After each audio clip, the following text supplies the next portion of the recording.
Surau ni memilih untuk menggunakan Audex speaker Belgium teknologi, yang mana bunyi Audex ni tak boleh nafikan lah, memang clear lah.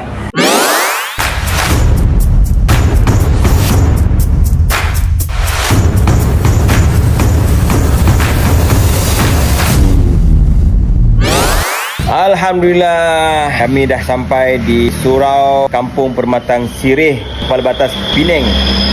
Orang sini dia panggil kami buat kerja sound system ni. Kita upgrade keseluruhan sound system dekat surau ini, insyaAllah. Ini dia sistem yang asal, sistem yang digunakan sekarang. Ini dia equipment dia. Jadi kita nak rombak equipment ni. Alright, main rack system ataupun equipment system dalam rak dah settle. Kita dah synchronizekan dia, bermula pada power sequencer, mixer yang baru menggantikan mixer yang lama. Kemudian kita gunakan beberapa power amp untuk support keseluruhan speaker yang ada dekat surau ni, termasuk dengan di bumbung.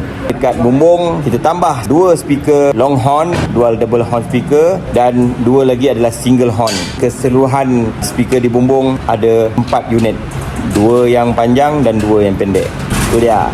Bismillahirrahmanirrahim. Alhamdulillahirabbil alamin.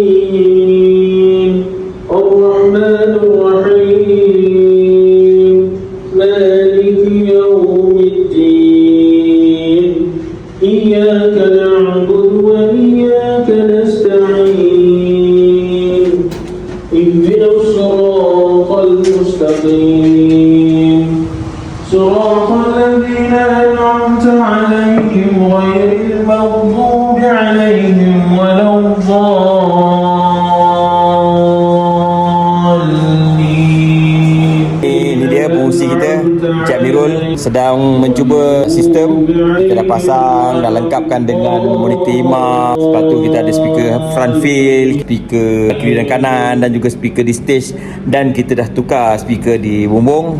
Syukur, alhamdulillah, semua selesai. Terima kasih kepada mereka yang telah memanggil kami, Abah Business and Services. InsyaAllah kita jumpa di next project pula, insyaAllah ya. Terima kasih.